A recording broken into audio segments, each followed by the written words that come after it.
Hey, welcome to this episode of Ruff Talk VR. Today we're joined with a returning guest of ours, somebody that I would say that their first interview with us goes into a bit of a Hall of Fame episode. I loved it. Yeah. Oh, dude, it was so much fun. We went long. We had great discussions. Today we're joined again with Douglas Nabors. He's the CEO of Fun Train VR, a studio that's published games like Twilight Zone VR, game that we talked pretty deep about. Yeah, and we loved it. Especially for you as a big Twilight Zone fan growing up. That definitely hit a soft spot for you.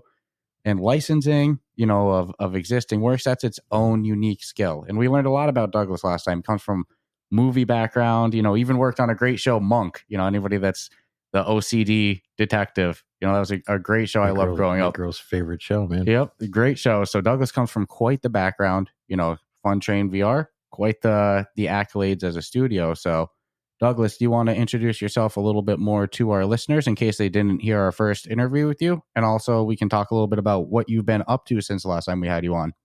Sure. Okay. Hi. So yes, I'm Doug and at Fun Train. I appreciate you having me on the show again. I had a good time last time. I'll try not to go so long. As once I get going, sometimes I go and go. So just give me a wave at me and let me know shut up. But so yeah, Fun Train has been in this sort of the immersive reality business since 2016 or so, and that's when we started forming the plan for the kind of company we wanted to be and what directions we wanted to go. And since that formation, we've changed, we've pivoted, we've evolved. I think a business plan for a company, or when you set out to make a company, you say, okay, this is the company we're going to be, and this is the product we're going to make, and this is the audience we're going to reach. But I think that's sort of your that's your ultimate goal, but it's like a needle that swings back and forth, across that goal. So I think we're still pretty much on point, but that's us. That's Fun Train. I came out of entertainment, film and television, as you said. Seems like forever ago. I don't know if anybody even remembers Monk anymore, but that was one of many things that I did, and now it's all this. It's all, again, we could talk about this today. VR. I still call it VR. Am I crazy? But there's some people are calling it extended reality or immersive reality, the metaverse, spatial computing. Like recently I had a conversation with a platform and they said, Doug, we're not making gaming headsets anymore. I'm like, what? And they said, we're making spatial computing headsets now.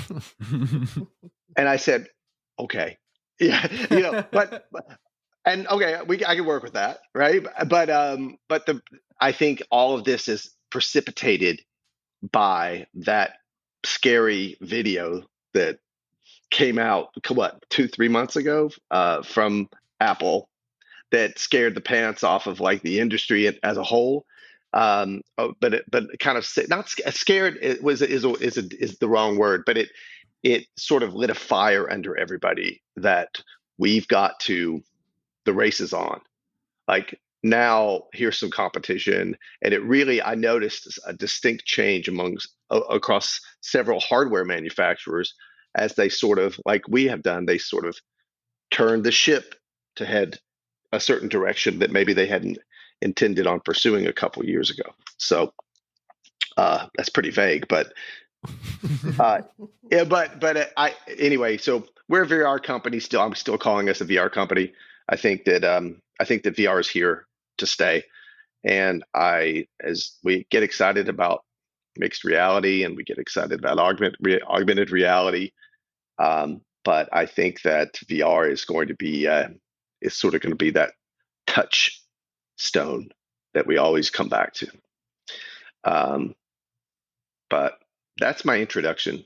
I sort of you're supposed to wave at me when I go on and on. No, we love it. We love listening to you talk. You say good things, but I'm glad that it's interesting when you said like a company has a business plan and all that. And I think one thing that can make or break companies is when they focus so hard on that original plan and don't think that they should deviate or can deviate from it, and then they don't turn when they should, is when the problems start to arise. So it's like, as the industry changes, as new technologies come out, new terms, correct, we call it whatever you want, the studios that are willing to adjust and make those turns, which may sway from the original business plan that existed years ago, are the ones that are going to weather whatever might happen in the industry. But if you don't have that ability, I think it can be a little difficult. Yeah, what we do know, and that will never change, is we're making games or products. I hate calling it a product because it sounds so douchey, but we're making products that are entertaining and that delight and exhilarate, and that challenge an audience. Now, it's the same with movies, it's the same with TV. That's what we're making, and that will never change for us. Now, the medium may change. If I was a painter, I may work with oil, or then I may work with watercolor, but I'm still, the end result is this thing that people will enjoy and love and hopefully remember. And so that's sort of our North Star, and that will never change. Love it. I certainly remember Twilight Zone. It was a great one. I won't forget it. It was, because not just a game, it was an experience, which I think VR done properly is what you really get out of it. It's not it's not, I can't really describe it to anyone who's never played it. It's like, to be part of something and feel part of it. You're definitely going on an experience.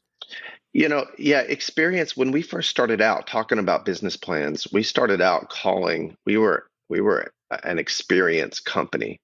We were making experiences. And did we, I don't know if we talked about this last time, but people would scratch their heads and say, like, well, what's an experience? Like, oh, well, it's a world that you get to inhabit, that you get to interact with, and you get to affect, and you get to, move through and hopefully consume a story. But it just was too many words to convey what we did as a company, and people just don't like, for example, the Exorcist experience. Well, am I watching the first Exorcist movie in VR, or is this something that I just passively interact with, or is this what is it? So we just ended up saying it's a game. Right. That's it. Just to keep the conversation moving. We're making games, but you hit the nail on the head. We experiential games, or experiential moments, that if we can create those, if the audience wants them, of course, because when you talk about what you want to make versus what the audience wants, sometimes those are very different things, right? So, and we're in this to try to stay in business and thrive as a company. So maybe the kind of thing that I want to make isn't necessarily what the audience wants at the moment, right? And we've encountered this a few times already. I mean, we've had some hiccups, we've had some games, we've had some episode ideas that were really exciting to me, but we cannot ignore what gamers or what VR consumers want, because we're not doing this for us. In part we are, but we're doing it mostly for the audience, so. And I mean, I think that's a perfect way to look at it too. It's like, there's a difference between what I want to do and what other people want to actually enjoy. But as that audience grows bigger, as will that percentage of people who might be on that same vision that you might have for let's say a future project that today won't work because 5% of people will care or whatever, versus a couple of years from now where it's like there'll be thousands of people in any direction, similar to what I see in flat screen gaming. I mean, you can make 8-bit games now and they're freaking successful. It's well, even for VR right now, it's like the current trend is everything has to be multiplayer. It's like you can be story based, but it seems like multiplayer is where the industry is going. Even if you want to do a single player thing. I remember last time we had talked, you had talked a little bit about the Exorcist follow-up being in the works and that you had planned to do that multiplayer at the time. Since the last time we talked to you, what have you guys been in the works with? Is The Exorcist still in the works? Is the plans to still go multiplayer, or have you made some shifts in what's coming next? Oh man, so you touched a sore subject. So,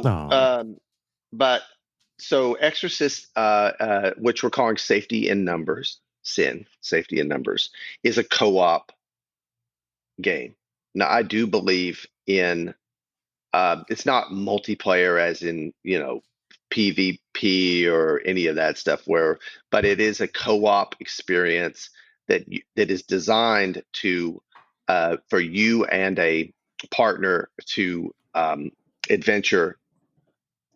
Adventure may be the wrong word, but it might be to survive from beginning of the game to end of the game, that you can then resume at various intervals. Because there's nothing worse than a co-op game that you have to start over with another if you have a new player, you have to go back and you're retreading the same ground.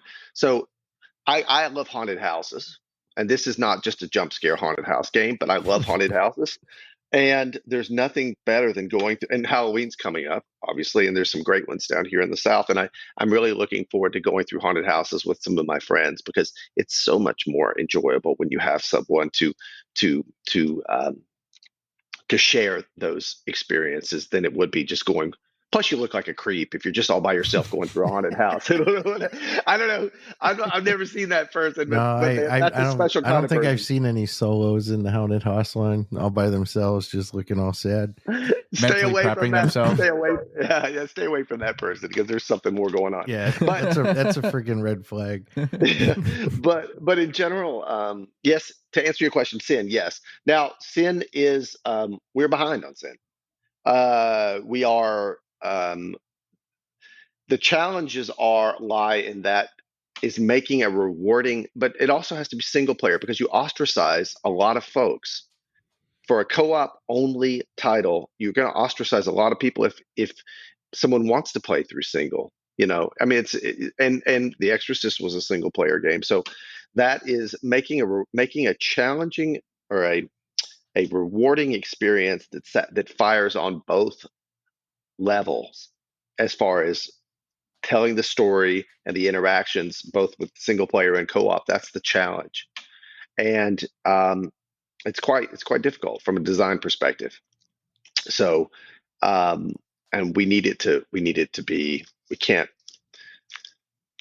In the past we've released. I feel like sometimes we've released games because we're very happy with them, but we want to get them out by a certain deadline and by a certain time, because, okay, this is the perfect window financially for this. Like, for example, everybody's clamoring to launch titles in Q4, right? For Christmas, October, November, December.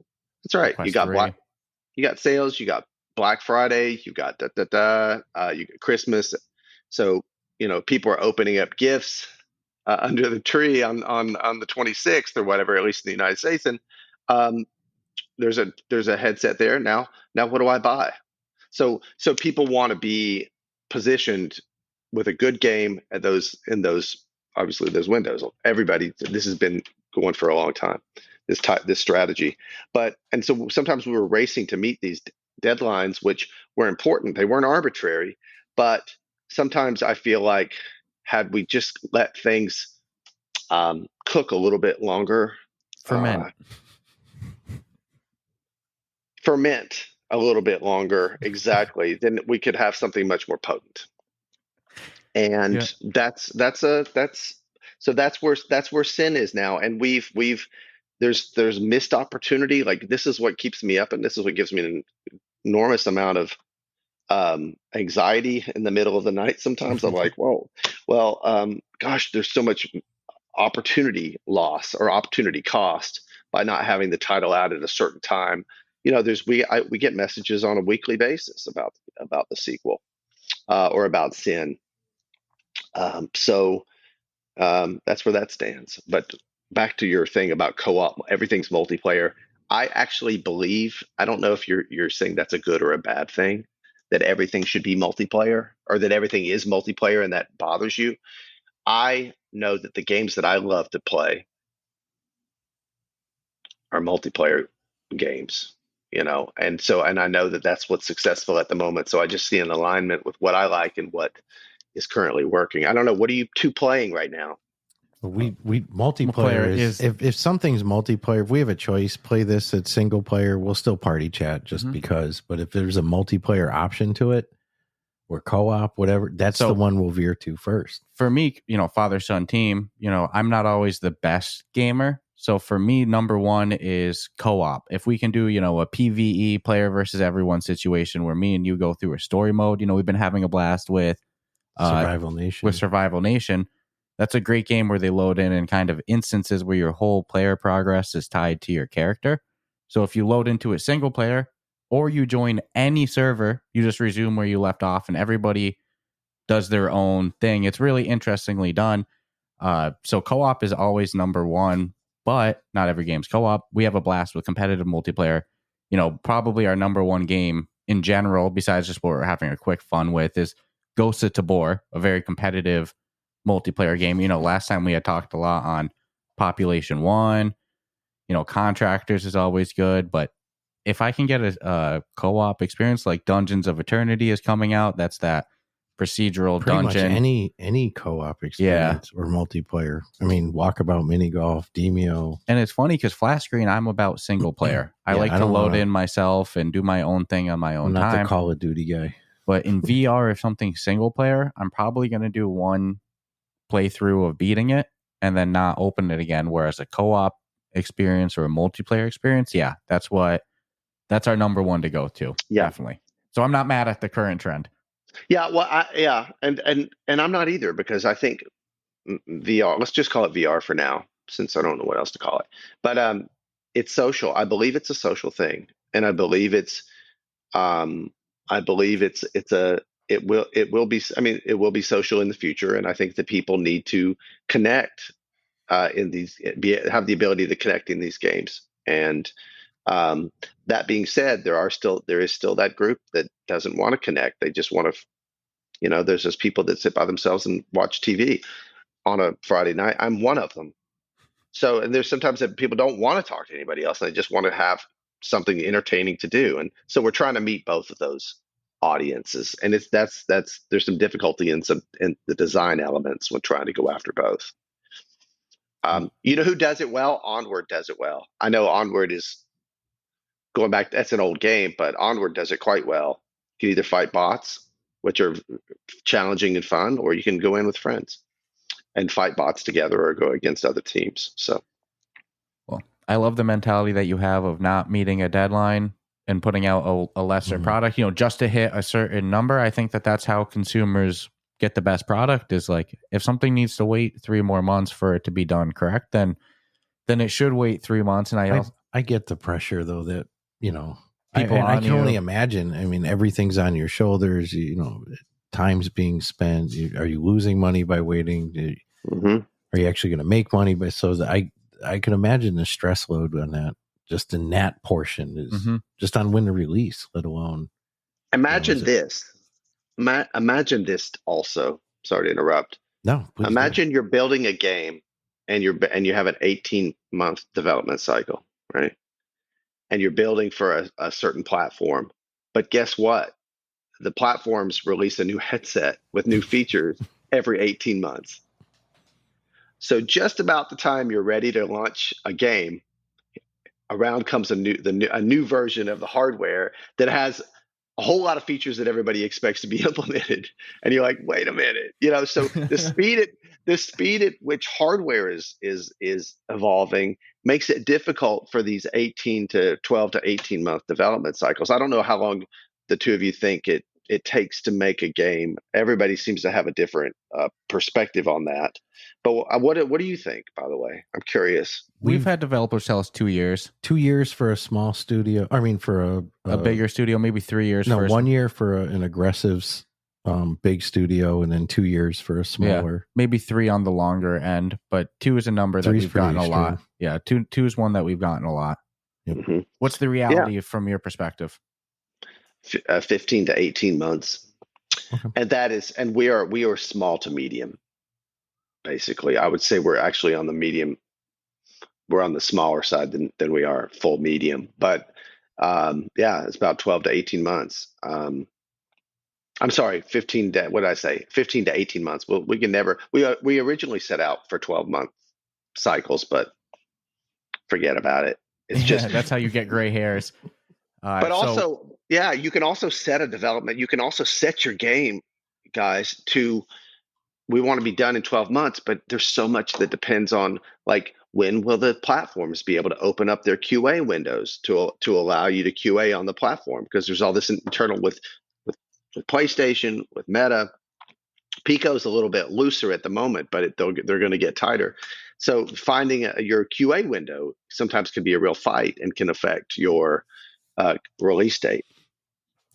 So many variables, so many factors, your own internal. Well, just trying to get your product to run on every single headset that you want it to run on as well. We've seen, who is the studio where the first time we released a game, Aspire. Yeah. Aspire way load too games. Aggressive and going on every headset. And then the second time only went back, Quest, but then realized I was better off. Maybe should have done Quest and PSVR or Quest. So, I mean, as that industry changes, as does that balance that developers are going to have to do. I mean, we talk all the time about the strategy just alone in releasing the product, where it used to be, if, years ago, you come out with a game, release it, boom, the audience is so small of a niche. But do you want to release the same week as Walkabout's new Alfheim Land of the Elves? Ghostbusters drops. I wouldn't release with Power Wash Sim comes out tomorrow. Are you going to release your game? It's probably not the best. Me personally, no. Yeah, so it's like, think of all these factors. So for one, you have the quality of the game has to meet your expectations. Then you have to have the timing of the release make sense from a just general sales standpoint. And then you also have to make sure that that's not competing with too many other competitors in the market to the point that you shoot yourself in the foot. So that's a lot to balance just to decide when to release a game. So without putting anything on record, and of course you're always, willing to ebb and flow with the industry. If everything went perfect, do you have a timeline that you would like to see the second Exorcist game released? Sin. Start calling it Sin. There's I do, but I'm not. As soon as I'm getting hammered by people who want to know when it's coming. Understood. When it's coming. So once you say it, it's said. It is said. You can't you can't put that back in the in the box. But I want to talk about Power Wash Sim. Did you say that's coming out? Now it was in. Well, it is coming out eventually. I just don't know when. Yeah. I just don't know. Coming soon. What am I missing? It's a game about power washing. Yeah, he's a big power wash guy in flat screen. Yeah, listen. I mean, I can't describe it. Maybe it's just because it's a simple task. But you like simulator games in general. Well, lawnmower sim. Yeah, definitely. Farming sim. It's almost like landscaping in real life, where you go in and you look at a piece of property and it needs to be trimmed and cut up, and then when you're done and you stand back and you look, you have something to show for your work. I think there's so many people that have jobs that really, you stand back at the end of your workday. It's like, what do you really have to show for it in any sense of like accomplishment or like visually seeing? So I think these games fill in that void that a lot of people miss in their real life. That like, look, I spend 8 hours. Think of like a cubicle job where it's just papers here, outbox here, data entry here. At the end of the day, look at your desk and it's going to look like it did in the morning. So go home and clean shit. You got something to show for. I mean, it sounds silly, but it's like cleaning is therapy. Cleaning is therapy. But I that's interesting. And I'm not knocking this game because I know I've heard about it and I've seen it, and I know it's been in early access, or it's been on the app. They've been touring with at the gaming conventions with it now. You've been fiending to try it. Yeah, man. I played it on the Xbox. I was like, wow, this would be better in VR. Just play it on the Xbox. You beat it. You did everything you can do in it. Yeah. Please come. Yeah. Well, I invite you down here to Hilton Head, please. I've got so much power washing that needs to be done. I would do it. Yeah, just for that. Yeah. But interesting. But back to what we're saying. I won't talk about the release date yet, but we're going to be making an announcement soon about it and where we stand, and we'll show some work in progress and things like that. We're actually working on multiple things at once right now, so that's good. This is not our only endeavor. So the other things are nothing. I mean, they're exciting, but they're not like groundbreaking. It's ports basically. Um, we're porting Legion over to PlayStation VR 2. So that process is almost complete. We're in VRCs on that now, and of course, Twilight Zone, PlayStation VR 2. That slowed down a little bit because we had some lighting issues that were not like.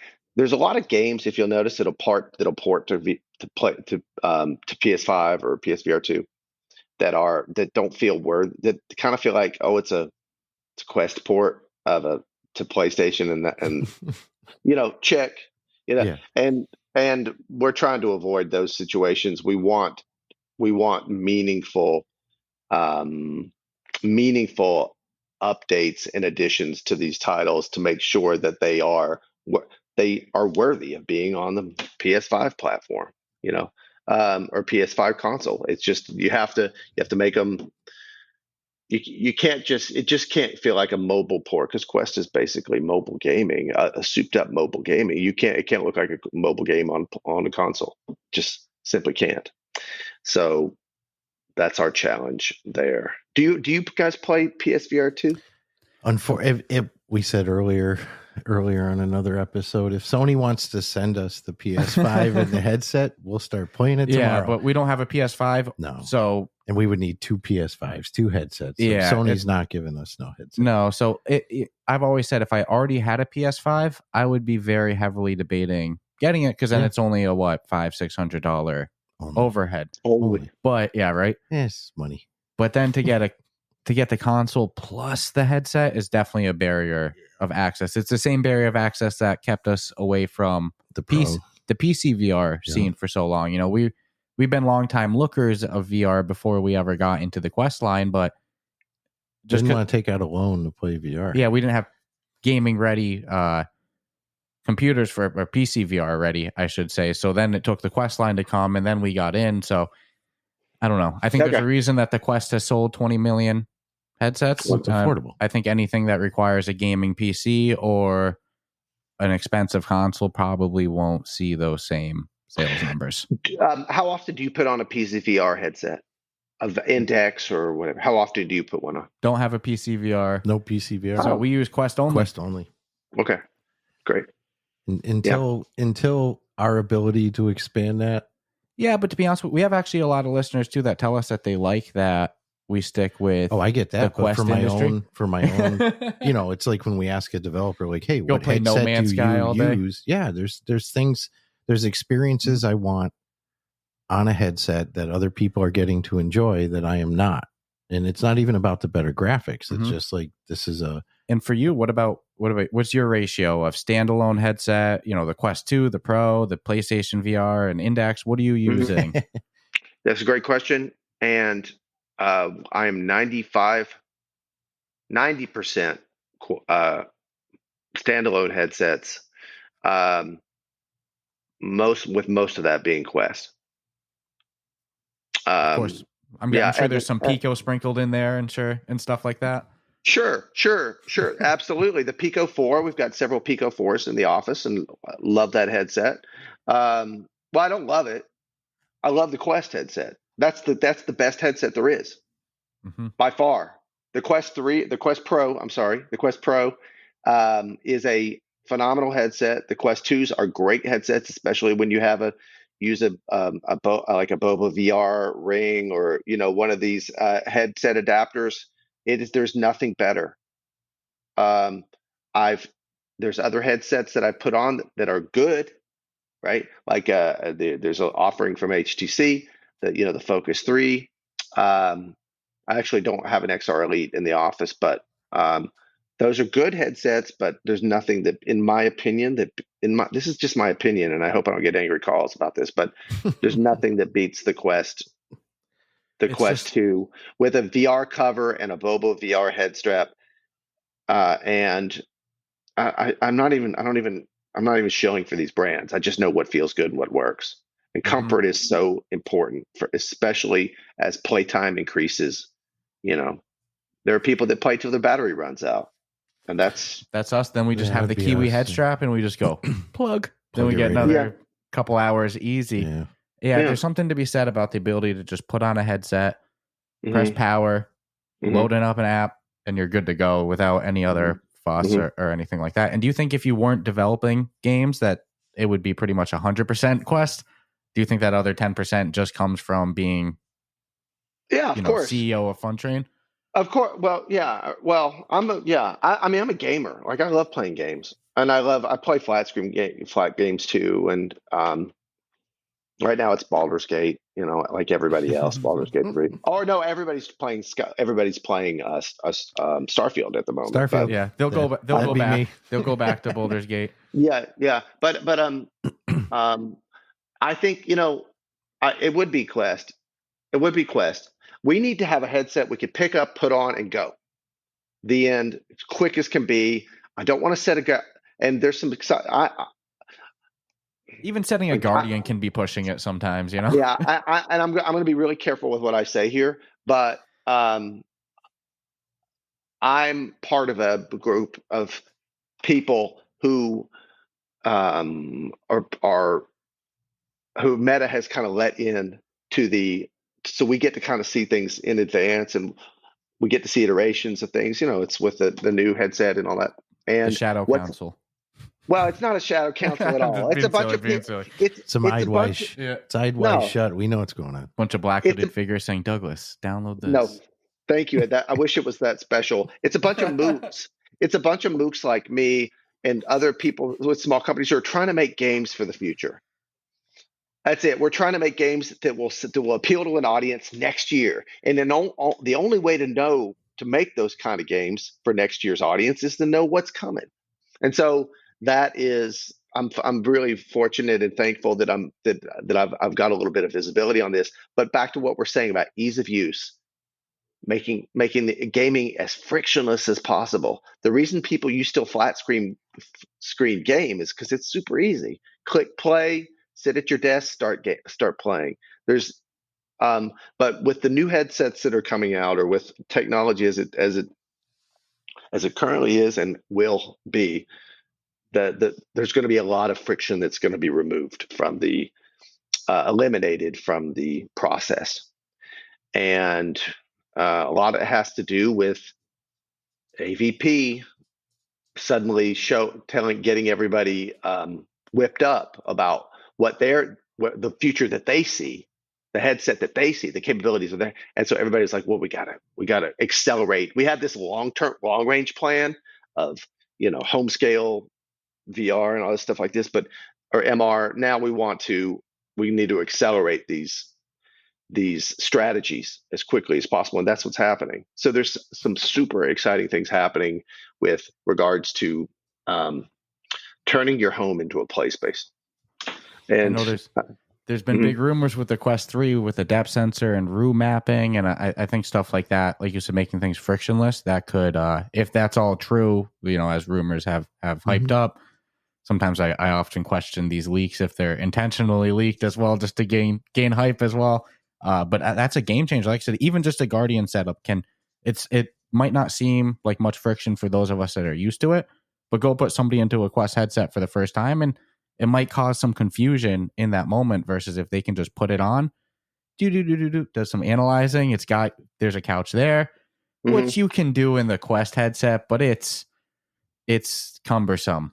Drawing your windows, drawing your couch no drawing. There's going to be no drawing. In the future, there's going to be no drawing. Yeah. You're going to put this thing on. It's going to recognize within a certain certainty what things are, and now there's going to be obviously some debate on, well, it's seeing what's in my house and where's it sending that information to recognize, is this my sofa? I mean, it's only a question when it's Meta. Nobody asks it when it's Apple maybe you don't want Meta to know what kind of sofa you have. You might be but that Tim person. Cook can. But Tim Cook can. Yeah. We don't complain when Tim Cook gets the info. But there's ways to obfuscate things and preserve that private. The reason we have a Guardian is safety, right? It's legal reasons. let's get to let's call it what it is.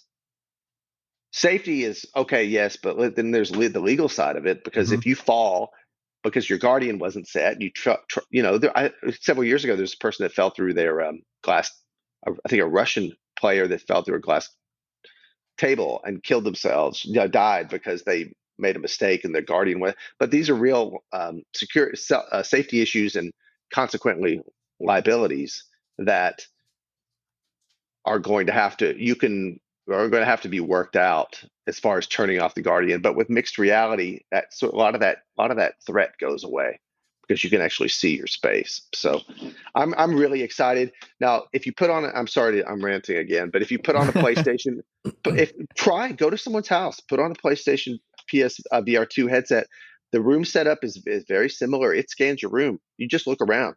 You put the thing on, you look around, it scans your room. It basically creates a mesh of your play space, suggests a guardian for you, and you're off to the races. Of course, you got to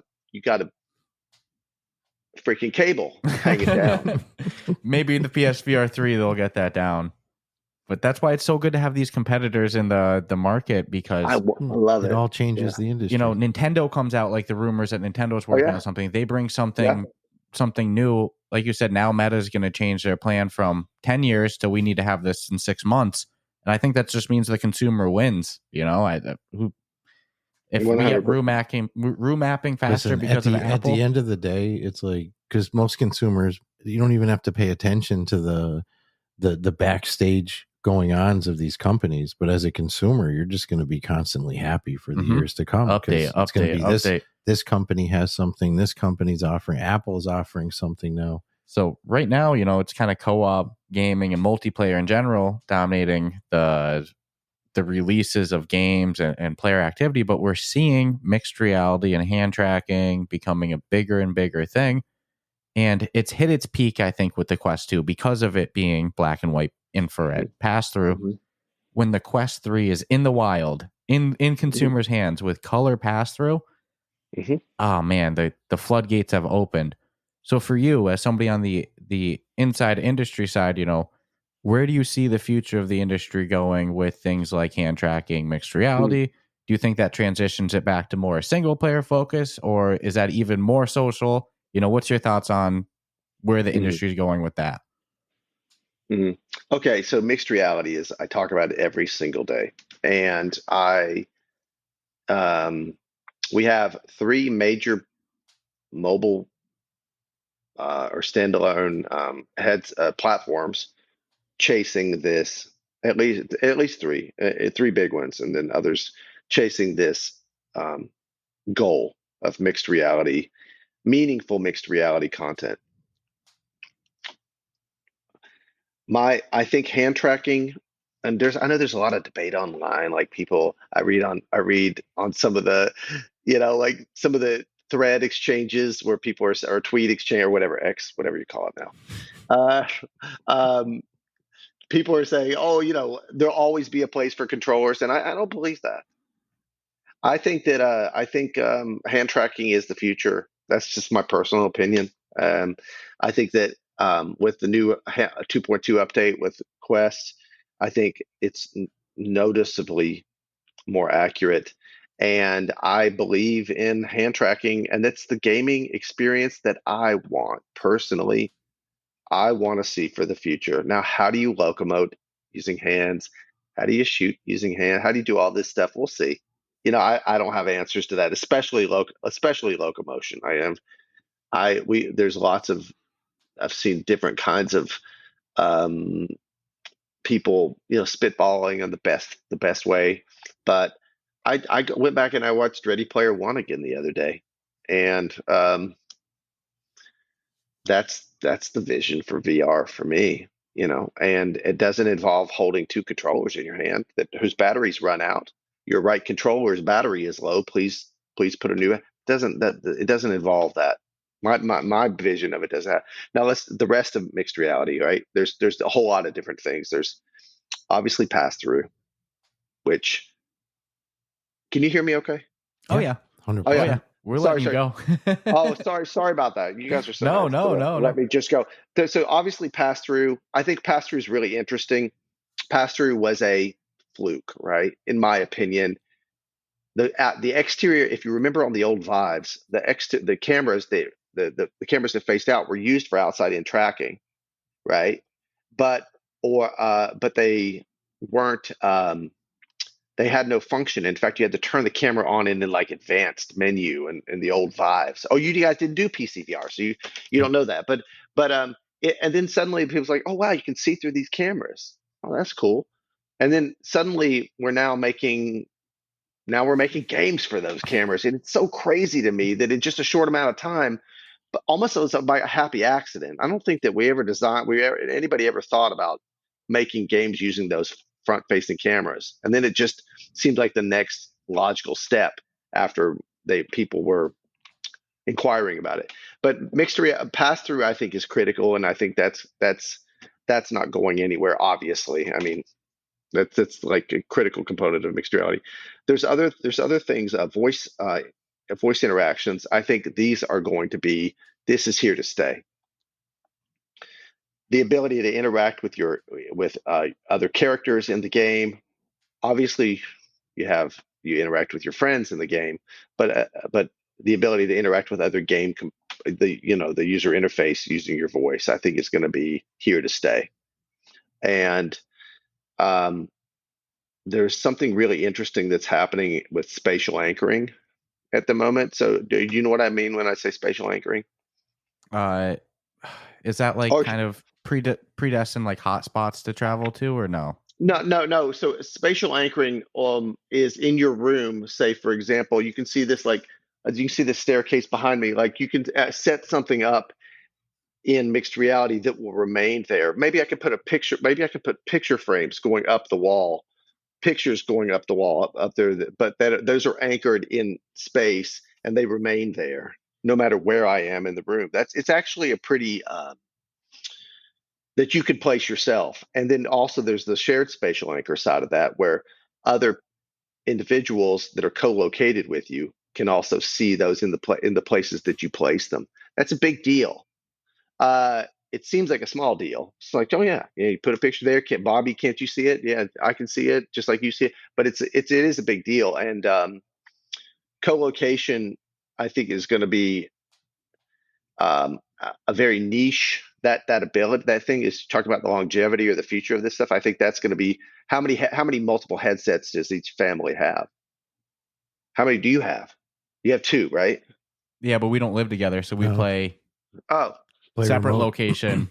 Oh, okay, okay. But in each household, but as far as share, like Demio just released, as you guys know, I was really with hand tracking too. Hand tracking, but I was really shocked to see co-location. Yep. And I don't know if you've tested that out yet. I certainly haven't, but I'm dying to see how well it works, because that's no easy thing to pull off. Because if you try to play Demio in the same place in the same game, but you happen to be standing in the same room, your game boards are in different places. You know, so anyway. No, I got to try it. You know, he doesn't have his headset on him right now, so obviously we can't try it today. But well, I mean, I said the only reason that they must have taken that route is because of feedback saying the number of people who had family members in the same room. No. Yeah, maybe you're right. Okay. I don't know too many people. Maybe you could be right. I just don't know. But I think it's amazing. And they can afford to do this. They can take this leap and institute this feature. And the fact that they have it is just incredible to me. I also think it's different with like a board game than a shooter. You know, it kind of makes sense to sit around in a circle. It's top down. It's like if you're in the same house, why not? You know, to do that with another game might be a whole different animal. Or it could also be people bringing their headsets to their friend's house that they can play some Demio or other type games. So that might be the call as well. Yeah, especially because there's crossplay. So you could have your friends on their laptop, a couple people playing in headsets all in the same room, sharing a game board area. I could see it, but I don't know how many games. I don't know how many games I could see the player base are actively asking the developers for that. No, I could see, but imagine turning your home into here's a bad example. I'm just going to use the zombie example because it's the easiest one to go to. But imagine your home is being invaded by zombies who are breaking through the windows of your home and climbing in. You and your friend you have a shotgun, your friend has a crossbow, and you're taking out zombies as they come into your house. But that's a co-located experience that you can play together, almost like the live action or the what is it when you go to like Sandbox VR, you go to the Void, what's it called? The location-based entertainment experiences. You can actually have those in your home with another friend with a headset on. So that makes it exciting to me, but I think it's a little ways off. So as far as the near-term future for mixed reality, obviously pass-through, hand tracking, voice interactions. I think those are the big ones. But getting things to work and pass through and look realistic and look, if you've seen any mixed reality demos, or I'm sure you've done them already, right? On your Quest 2s. Yeah, on Quest 2, so not the glorious Quest Pro color pass through, but Quest 2 is just full of potential, but needs the color. It sucks. It sucks. You can say it. Oh no, it's not there. Even when we talked about it before, we were like, it gives you the feeling of you see the potential. And I'm not going to lie, there's games I'm holding off of just because I don't want Rube black Goldberg. and white. Yeah, but we're not guaranteed they're going to have it work for color pass through, but we'll see. And I say that because in its current iteration, but you're right. You got to be able to see the potential. As far as a consumer product, though, I don't know that it's there yet, but I want it to be there desperately because I've seen some things that make me really excited about it. And in fact, so much, that Fun Train, we are prototyping and developing mixed reality games at the moment. Believe it or not, we're working on a, I won't say the IP but we're working on a swinging game that it happens in mixed reality in your home. So in fact, I tested it for the first time on Friday, but but we're trying to, and not make it look like Pokemon Go, because Pokemon Go is, if you ever played that's also terrible. Even on your phone, it's terrible. It just looks bad, and that's not, in my opinion, reality is the operative word. Virtual reality, mixed reality. Things have to look. They have to look somewhat real. They have to kind of fit into your world, or else. We did a Twilight Zone mixed reality demo, a prototype a while back, and we worked with Meta on that. I can talk about this now, I think. Sure, I can. But it was a prototype that. But we had some real issues with making the interactions meaningful for the players, but also getting virtual environments that really mesh well with your environment. That feel like you can't see the seams as much as you currently can. So this is going to be avatars. I think are going to be a really important part of mixed reality. Not co-located, obviously. If you're co-located, why would you see an avatar of your friend? You can actually see your friend in the same room. But co-located experience. But mixed reality experiences. Like, for example, I want my friend to appear in my home in a space that I designate to have a conversation. Imagine VR chat without the world, but you have your avatar in the room. Well, I think avatars are really an important component of mixed reality, and I know that legs. I think you even spoke about legs, right, in one of your podcasts recently. Yeah, but the thing is, I'm a big fan of like the meta avatars, games that integrate them, like 4VR or Drop Dead the Cabin. I'm actually a big fan of the meta avatars, even legless. I like the integrations of them. I've been more, if I can see the person in front of me has legs, I'm not upset about my own not being there. That's your attitude. Is if I don't see my very own legs, few mirrors in games and experiences. So if I don't see my own legs, but I can see my, the people I'm playing with legs, that's a good compromise too. I just can't, I got to throw in real quick. I've agreed with everything you've said so far. It's all stuff that we talk about big on the podcast, starting with, as a consumer, it felt like pass through was an accident. I just started seeing games pop up on an app lab, and then boom. So that was great to hear that validated. And yeah, no, I agree entirely on what you said. So it's cool to hear that the minds are lining up in that regard. Well, I just want to say I disagree with you on the avatar situation. I mean, I know I'm a meta enthusiast, but I also don't want to be a cartoon in the metaverse.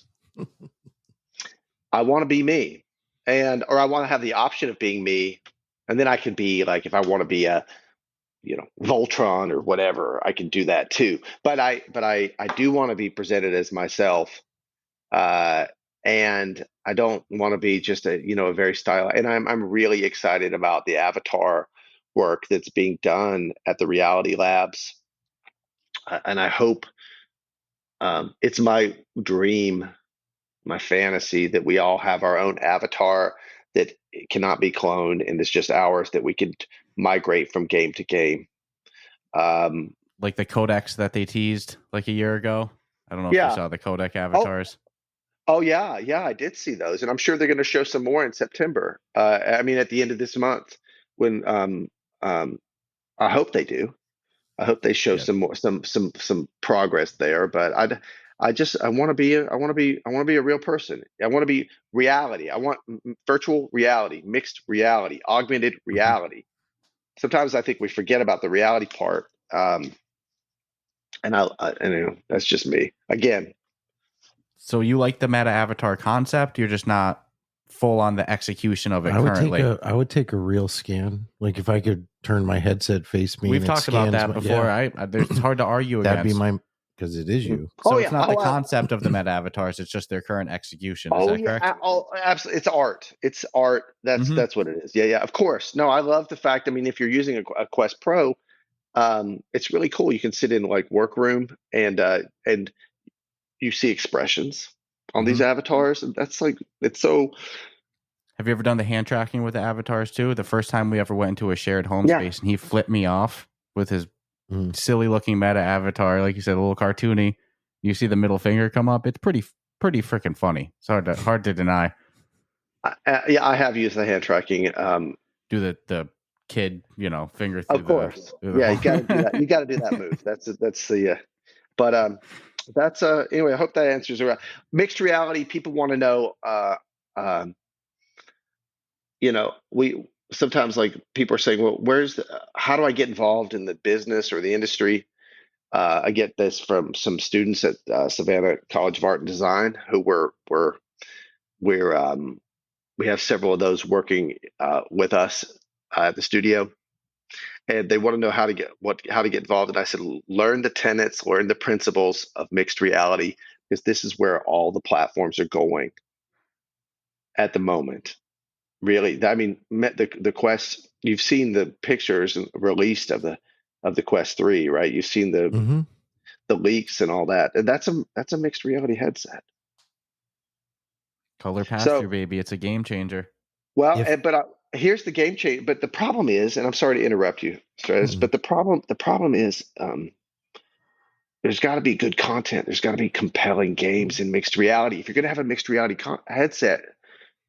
Like, if Pico's going to have one, if AVP is going to have one, you've got to have some compelling mixed reality games on those to appeal, if you're appealing to gamers or if you're making a gaming headset. So that's the challenge, and that's been the kind of mandate for the past year for us and other companies. I know about 20 or 25 other companies that are also making mixed reality full steam ahead mixed reality content, because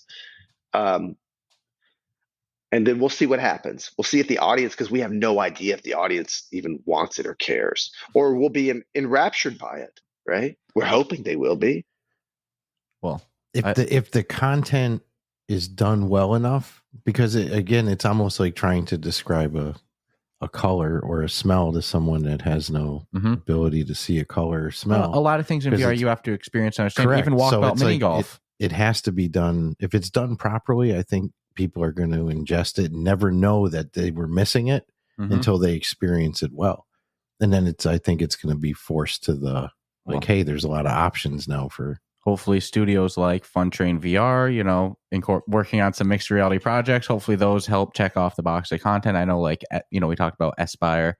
I know that they do really good with voice commands too. It's something you referenced. I know he's working on some mixed reality game mode. So it's like Drop Dead the Cabin with kind of, as you referenced, zombies and in Windows. So if the content's there, I agree. That's the number one. Well done content. Yeah. Because you can put out jank all day. Well, then that's going to be the worst representation for. Let's see what's ready to drop when the Quest 3 comes out, We're going to see a change, I think, real quick. And I hope that people are not, and I hope that people are not, my concern is that people will be, there's this expectation, there's this kind of, these expectations that have to be met. And I desperately want those expectations to be met because I think it's a fantastic technology, but so quickly people turn on, and the best mixed reality I've seen that actually uses it really well is like, for example, Cubism. Right? Have you played Cubism? Oh yeah, big fan of Cubism. Yeah. Now Thomas is also working on Laser Dance right now. Exactly. Have you used Laser Dance yet? No, but I remember when he first announced it, and the first ever teaser he put out about just conceptually of dodging lasers that form in your house and finding a way to the button. It checks a box off, old school, action movies. It's almost something that maybe even Shell Games could make note of for future I Expect You to Die iterations. It's such a cool concept. It's a simple concept, but I think it's very smart. Mm-hmm. And I've actually played it, and it's compelling, and we need more of that. Mm-hmm. We need more of that, and less. No offense to zombies crawling in your window, but less, and that look pretty bad. Like less of that and more of really well polished mixed reality games. So that's our goal too, is to try to do it, but it's very difficult. So yeah, I can't wait for a really well done, like, mixed reality show that you can. And I know we got to let Douglas go. Yeah, I know this, but I think we could go with Douglas for 3 hours, 4 hours. Oh, easy. Because I mean, one thing I really want to know, because you have insight into like, we'll say, the Hollywood and the entertainment world as well as the development world. When are these two worlds going to come together? I'm sure it's probably coming down to dollars and cents, like mixed reality films or sitcoms even, but that are taking advantage of the ability of virtual reality. So you're watching a show or an experience that, like, you've never seen before. Do you think it's just a matter of somebody doing it and showing that there's profit in it, or is it just the technology isn't really worth investing in from an entertainment and Hollywood standpoint? I'm not sure. I'm not sure what it is when you say that. I'm not sure exactly what you mean. Exactly. For example, an episode of Friends playing out in your living room. Nope. Like, I don't want to see ports of old stuff, like from ground up, using all the best technology, which I'm sure there's VR, cameras that they can sit, whatever the case, like, to create a sitcom that's only viewable in the VR space. It doesn't have to be a sitcom. I mean, we know when you say VR, yeah, do you mean VR, or do you mean mixed reality or virtual reality? It could be. It could. I mean, mixed reality would be the best, because then you have actors in your home, right, literally in front of you, acting it out. But I would settle for even virtual reality if it called for, like, your home's not going to cut it for a scene. I think you went sitcom because a sitcom would work good in your living room. Yeah. I mean, as a kid, I always envisioned, like, the future of, like, no, they'll be right in front of you in real scale. And yeah. I think that there's a couple considerations. I think the first is just the size, what we call the TAM, the total addressable market, right? How many people would consume that? I mean, we know you mentioned that 20 million plus headsets have been sold, right? Quest 2s. What are the daily or monthly active users? That's the real question, right? So once that is determined, and that information, I'm sure I think some things have come out lately, but that information will help you understand what your true audience is, not just the number of headsets sold, but how big is the current active audience that will pay for or consume your game or your show or whatever. And that I think we need more numbers. It's interesting. In the film business, opening weekend, what a film made. whatever Barbie made this much opening weekend in this number of theaters, this many tickets sold. In gaming, in general, in VR, nothing. You do not get any of that information. So it's hard to internal as a company to gauge what's successful, what isn't. You kind of got to read the tea leaves, and you kind of got to let maybe someone will slip out. Oh, we sold 250,000 units of our game during this time so far, and they're like, okay, now there's some data points to measure what is success and what isn't. And there's I think to go back to your question, I think that we still need the studios or traditional Hollywood still needs some more data points in order to make those kind of expenditures. I think volumetric performers are something that always interests me, and Seventh Guest they're doing something really interesting. I don't think anybody's going to know. I got to be careful. I don't know if anybody. I played Seventh Guest, right? But I know you didn't probably play Seventh Guest back in the day. And did you? You may not even know what Seventh Guest is, or do you? It's a port. So the VR version, when they announced it, I'd never heard of Seventh Guest before, Right. and I had read it was kind of like a point and click kind of mystery puzzle horror type game.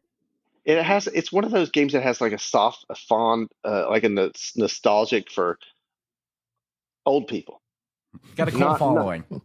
Yeah, but not young VR people, not the young audience, the 18 to 25 or whatever that's playing a lot of Ghosts of Tabor, or they're not going to know what Seventh Guest is. But anyway, back to this. Seventh Guest has a lot of volume. They're doing some really interesting stuff with the technology with volumetric characters, as far as I can tell. And I think that's, to answer your question, that's going to be an important component of in-home entertainment that's not a game, but it is more experiential or more narrative in purpose. And that's the future that I want too.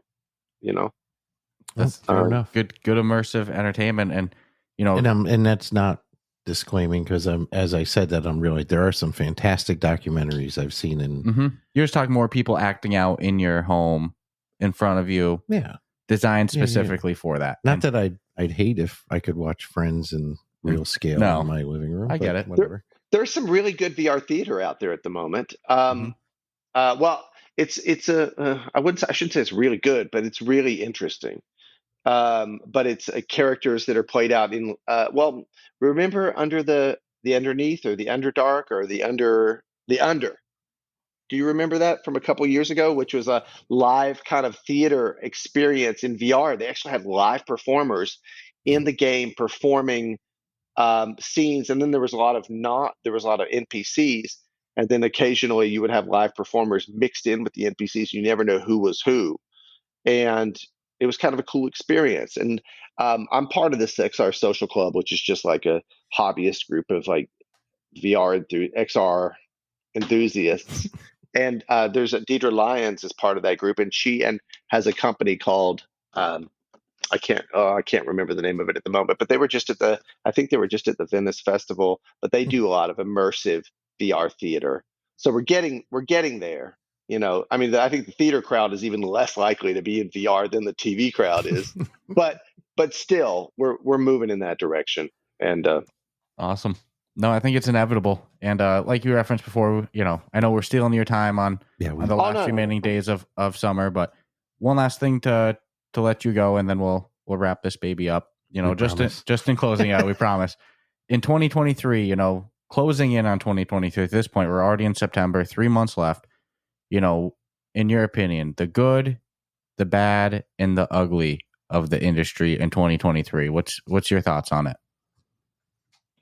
The good, the bad. Well, the good. Well, you can just say the good and the bad. I was just being a little cliche in that regard. Oh, yeah. The good is easy. The good is easy. What's coming up with the new headsets that are releasing in the next, the announcement that Apple Vision Pro made, and the the competition that infused into the industry, I think, is the good. And it really, I think we were getting lazy. Not we as in general, but I think we were getting complacent with our expectations from the technology. And whether or not Apple really has it or not remains to be seen. I haven't seen one, but I've seen a lot.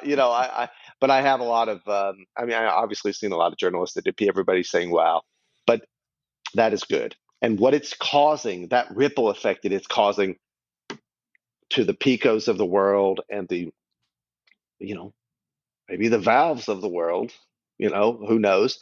But the Metas of the world. And Meta was already working on this stuff that Apple's been working on. They've been doing it too, but Apple sort of showed their cards in a sense. We got to see what they wanted us to see, but they still showed their hand. And now Meta's like, okay, we gotta move. And so it kind of created this sense of new departments got funded as a result of this. New divisions got funded to chase down this brass ring and that brass ring. So that's exciting. That's the good. The bad, I would say is I'm just going to speak personally, not as an industry, but what I want to see more as someone trying to make games and making compelling experiences and push the business, keep pushing it. There's not enough qualified, skilled developers working in VR or in the business. Like trying to find a good mixed reality team, for example, very difficult. It's so new, but still trying to find teams that are competent and responsible, which is like a big deal. You know what I mean? And a thoughtful and this business is very difficult. So that's the ugly, and I want to see that change. And we're trying to change. I'm trying to change that right now with some of the work I'm doing with Savannah College of Art and Design. I want the traditional gaming has no problem, right? Because there's people making, as I mentioned, you'd make $150,000, $200,000 a year over in that business. But on our side, it's a little bit harder because we don't have that.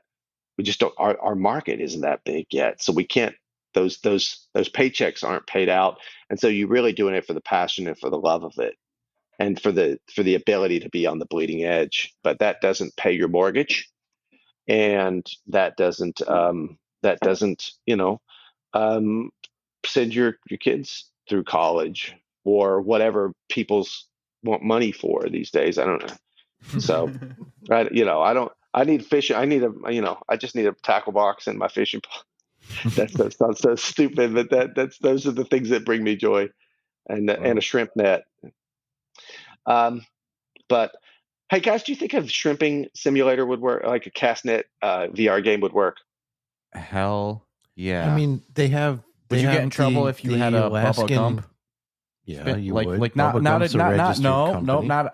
me finish. A Bubba Gump influence spinoff. Like you could tell it was, but it wasn't Bubba Gump.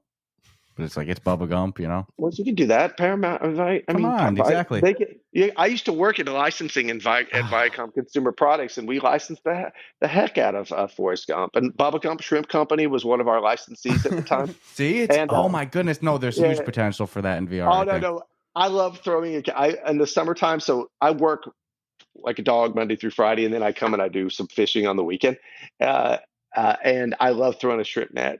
And I'm thinking, man, I wonder if other people would like throwing a shrimp net too. Mm-hmm. And do it with your friends with Meta avatars. There's an app there. Fishing apps are successful. Real VR fishing is dynamite. It's a great game for those, and it's I'm actually social. surprised they haven't added net tossing into their game. To be honest with you, maybe they're going to steal my idea, but we're going to see them that shrimping. idea is gone. Yeah. Hey, but if you roll out with a Bubba Gump license, though, that's hard to compete with. Though that's the That's the trick up If the it was sleeve. a full blown sim, like you could upgrade boat and upgrade factory, net size, and, you know, your production amount of shrimp, adds money to buy new upgrades, and we just took a simple love of shrimping and turned it into a really big ordeal. No, but there's definitely an idea there, no doubt. And there's a million ideas, right? And you got it. And the idea, and what we try to do is chase down the ones that we think are going to appeal to as many people as possible, and really try to give you an experience that you can't get somewhere else. This is why I don't know if shrimping. I can get shrimping. I can power wash at home. You know, I can do things. I can't go through a dungeon and with my friends and find treasure and fight. Although you live on the coast, not everybody lives on the coast. You know, you live in Nebraska. I don't know how easy it is to go shrimping. Oh, you live in Nebraska? No, I'm just saying in general. You know, somebody who, you know, we're in Massachusetts. Yeah, you know, a little bit of everything. I can sneeze and the lobster pops out. You know, that's not the case everywhere in the country, unfortunately. I'll talk about one more thing we're working on, and then we'll wrap this up. Because, like I said, I think we could go 3 hours easy. Well, I forgot to talk about one thing, and I wanted to get both of your take on it. We are working on, I believe. So I'm still a VR, even though we're doing mixed reality product. You know, we have a lot in the hopper with mixed reality. We got 3 different things going with mixed reality at the moment. We are still pursuing, and then of course the Sin and the Twilight Zone and all that stuff. We got a new original IP that we're working on, which is a kind of a zero gravity title, and it's a space horror experience game. That is multiplayer. So, do you guys think that VR because like there's a game that came out called The Inverse recently, and I wonder, are people playing horror multiplayer games like after the fall? I don't think I know too many people that play that any longer. Surprisingly, we have a following in our Discord. Yeah. And people have been hyping up Inverse as well, funny enough. But I'll be honest with you, I'm a wuss. I'm a straight puss with horror games. Going in solo is less likely for me than if I could go in with a friend. If I can go in with a friend, I'll play any horror game. You could say it's the scariest game in the world, but if I can do it with a group, I'll do it. I don't know if I'll do it by myself, though. I'm a wuss. Yeah, we ended up. So I played a game at that I saw at a game jam a couple years ago, and I liked it. I thought, well, this is cool. This is a really neat concept. And so I just contacted the team and I just bought the game because they weren't going to do anything with it. So I ended up buying the game rights from them. And I thought, this is going to be something cool. And we ended up making a prototype of this game that we're now playing internally at the moment. And I think it's the next thing we're going to pursue as far as, again, but it's really difficult to know the next game the new title. We have existing stuff that we're working on, obviously, but the next thing. But I just wanted to know if you thought that VR gaming was going to be around for a while versus what you've been reading about the Vision Pro. I just was interested in your opinion. Gaming is going to. I think gaming's going to be drive the industry forever. It doesn't matter what anybody wants to label the industry more than checking out my Excel spreadsheets and spatial computing. That's niche. That's far more niche than that. Until it's incorporated into actual industry as part of the flow of work. I see gaming always being the forefront. Yeah, it doesn't matter what labels people put on. Or I'll change it even to entertainment at that point. And how important is crossplay to you? You mentioned it a couple times in this hour that we've been on. How important is crossplay in the game? For me, selfishly, I mean, I'm happy I can play what I can play on my headset, but from Discord conversations, we have PC VR users. It seems pretty important. Like people get genuinely excited when they know that, like, hey, we can all be on different headsets and play this particular game. I do know of examples of people buying a game that they might not have because it's crossplay, so they can just join in on the fun, and also conversely avoiding a game that, I can't play with anybody. No, I don't know anybody else with a Pico headset or whatever. So no, I'm not going to buy that because, and I think for the game too, it creates the healthiest ecosystem of players because then instead of having 100 players in a server there, 1,000 there, 300 there, and on that device it seems like nobody's online, and that one it's kind of moderate. Then it's just, even for the game on the developer side, then it's the easiest for everybody to find a match or a game or a session too, you know. How big do you think a community has to be to sustain? And these are questions I have my own answers, but I'm curious what you Yeah. you guys. Well, I don't. How big does this community have to be to truly sustain a game? For example, they shut down Echo Arena. That was right? going to be my joke. I don't know. Yeah. I heard tens of thousands in But Boz's statement. But I looked at it as how much are they spending for servers to run their game versus, 10,000 people is barely paying for servers. Then and look, if you lay out a business plan and say you expect to make this much money by this and maybe it was making money, but not as much as was, expected in order to make it worth it. I would have to see spreadsheets on their game to give an honest answer. Medal of Honor is shutting down. I think you saw that one probably had a dozen people play it in multiplayer, right? My gut instinct as somebody Medal of Honor sucked. In multiplayer, that's the problem. Whereas Echo VR was no updates. They did nothing to better the experience. It was didn't listen to the community. Legs, Bojangles legs, and it really showed that the AAA studios in flat screen are not the AAA studios in VR space. So, and I also think it's going to vary. Is it a free to play game or is it paid? But my gut would be say 5,000 would probably be 3,000 would probably be the amount required to keep a game. Yeah, I mean, Gorilla Tag, obviously very popular multiplayer game, right? And has been up on the charts for some time. What would you, that is a free to play game, right? I know Ghost of Tabora was bragging about hitting 5K players concurrently, like all playing it at once. That's different than your monthly. I can imagine if they have 5,000 active at once, they probably have much more than that play it monthly. Just not. Was that at launch? Was that at launch? They hit the 5K, I think, like a couple weeks ago. Benchmark. Okay. So that was like their newest. That was like their new. Yeah, when they did their last update. That's Gorilla great. Tag, I could see them hitting 5,000, 10,000 at once, right? At any moment. Oh, easily. So on the 6 in the morning. So how many monthly, especially if we go, are we talking daily active players, weekly active, monthly active? I think monthly is a good metric. I could see Gorilla Tag hitting like fucking a month. And so the 50K question is, active players. If you have a free to play game, then you have to monetize that in some way, shape, or form. And how does Ghosts monetize? Forgive me for not knowing this. They're paid, and then they have DLCs as well. When they're still in early access beta. They're beta. They're still in beta. It's a beta game. Yeah. So it's a tough one. Yeah. But most free to play seem to have the option to although I disagree with the business model entirely. Yeah, we're not paid free to play supporters. Usually, I love free to play. Usually within the game is the ability to, buy a DLC or if you want to have your own server for like Cards and Tankers, you can do that. But, like Gods of Gravity, we argued with them that they should just be free to play, Yeah. So, but it seems like all of them do cosmetics and then you can pay to be a VIP. And sometimes I just wish I got charged $9.99 up front and just didn't get paywalled content. Yeah. Size of the audience is really important in determining success and the ability to know what that total market is that will play your game, because certain kind of gamer won't play a certain kind of game, etc. But I remember last time we spoke, you loved Mother Gunship Forge. Is that correct? Yes. Okay.